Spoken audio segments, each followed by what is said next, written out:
কি ভাজ্য সমান ভাজক গুণ ভাগ ফল। শেষ। তারপরে 2 নম্বরে কি বলছে, 240 কোন সংখ্যা দিয়ে ভাগ করলে ভাগফল 12 হবে। কোন সংখ্যাকে যে সংখ্যা দিয়ে ভাগ করা তা হলো ভাজক দিয়ে। ভাজক তো নেই আমার, তাহলে আমরা সূত্র হিসেবে লিখতে পারি যে ভাজক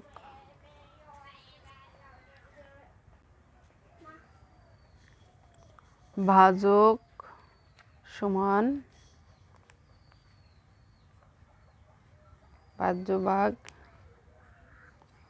ভাগফল। তাহলে 240 ভাগ 12, 200 ভাগ 12, 3 12 দগুণে 24, যায় না 0 0, 20, উত্তর 20।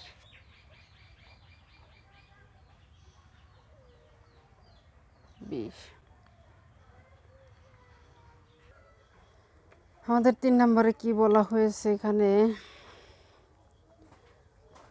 500 টাকার একটি নোট দিয়ে 25 টাকা মূল্যের কয়টি 500 টাকার একটি নোট দিয়ে 25 টাকা মূল্যের কয়টি রং পেন্সিল কেনা যাবে।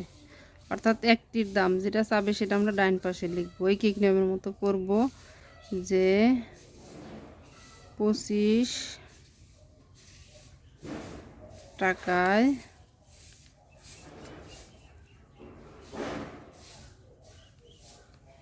পাওয়া যায় একটি পেন্সিল।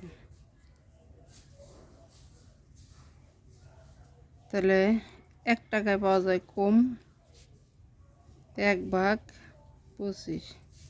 তাহলে 500 টাকায় কম পাওয়া যায় আরও, অর্থাৎ 500/25।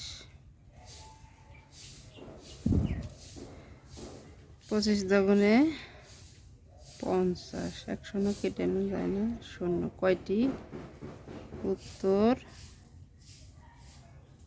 20টি। তারপর 4 নম্বরে কি বলছে, একটি বক্সে 20টি পুশপিন থাকলে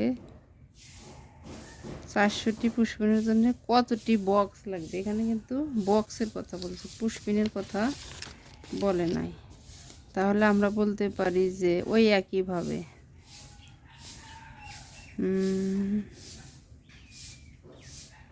20টির জন্য প্রয়োজন কয়টি বক্স? 20টি পুশপিনের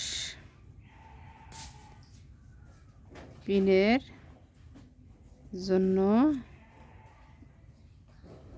প্রয়োজন কয়টি?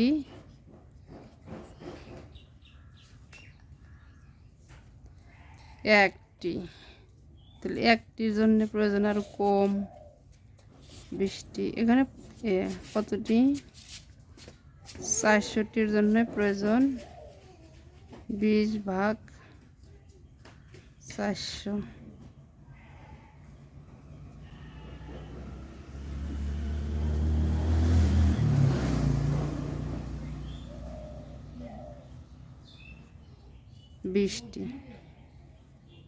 উত্তর 20টি। 5 নম্বরে কি বলছে, এক খালি ডিমের দাম 40 টাকা হলে 9টি ডিমের দাম কত? এক খালি এখানে লিখতে হবে যে 5 নম্বর আমরা জানি, কি জানি? আমরা জানি এক হালি সমান 60টি। সুতরাং 60টি ডিমের দাম 40 টাকা। একটির দাম কম, তাই না? আবার সে একই ভুল করছে। 4টি ডিমের 40 টাকা, একটি ডিমের দাম কম 10 টাকা। কয় টাকা? 10 টাকা। আমার চেয়েছে কয়টি? 9টি। 9টি ডিমের দাম 10 × 9 = 90।